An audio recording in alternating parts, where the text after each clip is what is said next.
রাধে রাধে বন্ধুরা, শুভরাত্রি। আশা করি তোমরা সবাই ভালো আছো। আজকে একটি সুন্দর গল্প নিয়ে এসেছি তোমাদের জন্য। বন্ধুরা, আমরা সবসময় শুনে এসেছি যেখানে সরস্বতী থাকে সেখানে লক্ষ্মী থাকে না, অর্থাৎ জ্ঞান আর সম্পদ এক জায়গায় বাস করে না।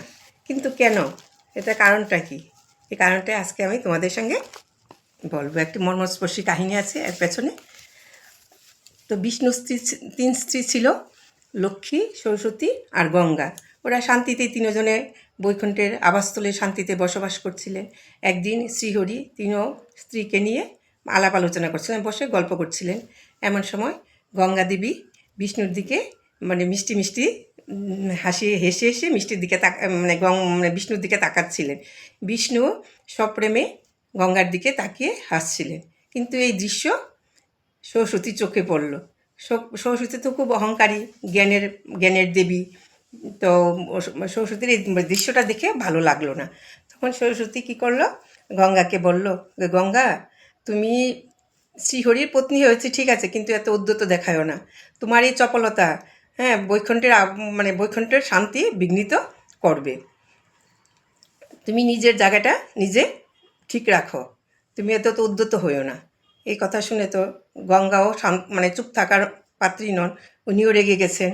এই নিয়ে দুজনের মধ্যে তুমুল ঝগড়া, কেউ কাউকে ছাড়ার পাত্রী নয়। ঝগড়া করতে করতে এমন অবস্থা হলো, শেষ পর্যন্ত লক্ষ্মী তো একদম চুপচাপ সব শুনছে। লক্ষ্মী কিচ্ছু বলছে না। লক্ষ্মী তো শান্ত স্বভাবের, ধৈর্যশীল, সহনশীলতা প্রচুর লক্ষ্মীর মধ্যে। লক্ষ্মী আর ওদের ঝগড়া আর শুনতে আর আর চেষ্টা থামাতেই পারছে না ওদের দুজনকে। কিন্তু উনি আর সহ্য করতে পারছেন না। তখন বাধ্য হয়ে লক্ষ্মীদেবী বললেন সরস্বতীকে, বোন, একটু শান্ত হ। কেন সাধারণ একটা জিনিস নিয়ে এত ঝগড়া করছিস তোরা দুজন? এতে তো বৈকুণ্ঠের শান্তি বিঘ্নিত হচ্ছে। একটু শান্ত হ, একটু বোঝার চেষ্টা কর। কিন্তু সরস্বতী তো আরও রেগে গেলেন। রেগে গিয়ে বললেন যে, তুই গঙ্গার পক্ষ ধরে আমাকে কথা বলছিস? গঙ্গার পক্ষ নিচ্ছিস তুই? হ্যাঁ, তুই তো কোনো প্রতিবাদ করছিস না। গঙ্গা যে আমার সঙ্গে এত ঝগড়া করছে, তুই তো গঙ্গার পক্ষ ধরে আমার সঙ্গে ঝগড়া করছিস। কিন্তু লক্ষ্মী নীরব, নিস্তব্ধ, একদম চুপচাপ নিশার হয়ে দাঁড়িয়েছে, কিচ্ছু বলছে না। সরস্বতীর কথায় কিচ্ছু উত্তর দিচ্ছে না। কিন্তু সরস্বতী তখন রেগে আরও রাগান্বিত হয়ে গেলেন। রেগে তখন লক্ষ্মীদেবীকে অভিশাপ দিলেন যে, তোকে আমি অভিশাপ দিচ্ছি, শুন। তুই মত্তে বৃক্ষ হয়ে জন্মগ্রহণ করবি আর নদী হয়ে প্রভাবিত হবি। তুই মত্তে ধূলিকণায় মিশে যাবি। এই অভিশাপ শুনেও লক্ষ্মীদেবী চুপ করে আছে। এই তো শান্ত স্বভাবের, ধৈর্যশীল, কিচ্ছু কথা বলিনি উনি। তখন এই অভিশাপ শুনে গঙ্গা তো আরও রেগে গেছেন। হ্যাঁ, আজকে লক্ষ্মীকে তুমি নিরপরাধ লক্ষ্মী, লক্ষ্মী তো কিছু বলিনি, লক্ষ্মীদেবী তো কিচ্ছুই কোনো কথাই বলিনি, কিন্তু লক্ষ্মীদেবীকে তুমি এত বড় অভিশাপ দিলে। তখন গঙ্গা দেবী সরস্বতীকে আবার পাল্টে অভিশাপ দিলেন যে, তুমি নিরপরাধ লক্ষ্মীদেবীকে এত বড় অভিশাপ দিয়েছ, তোমাকে আমি অভিশাপ দিচ্ছি। তুমি মর্তে নদী হয়ে, সরস্বতী নদী হয়ে প্রবাহিত হবে, আর তোমার নদীতে পাপীরা পাপ ধোবে। এইভাবে ঝগড়া তো প্রচণ্ড বাকবিতণ্ডা চলছে দুজনের মধ্যেই।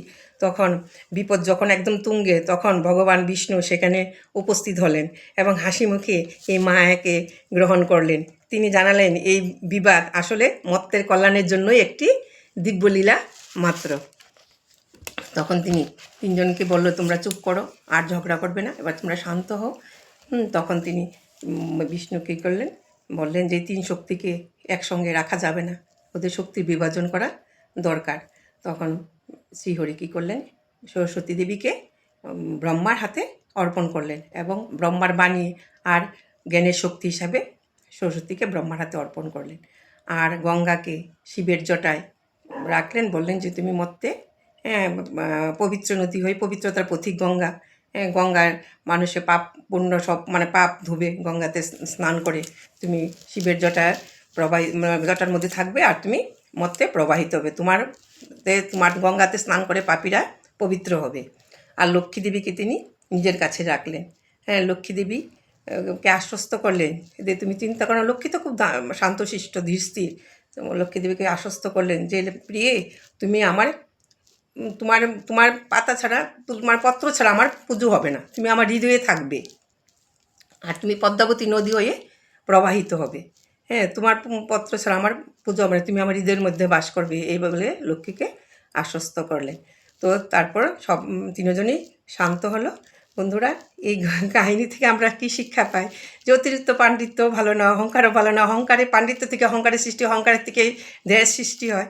তো এর থেকে আমরা বুঝি যে অতিরিক্ত পাণ্ডিত্য ভালো না। লক্ষ্মী তো শান্ত স্বভাবের, উনি নীরব নিস্তব্ধ সুন্দরভাবে উনি শ্রীহরির সঙ্গে বসবাস করতেন, শান্তিতে আছেন। এই বলে আজকে রাখছি বন্ধুরা।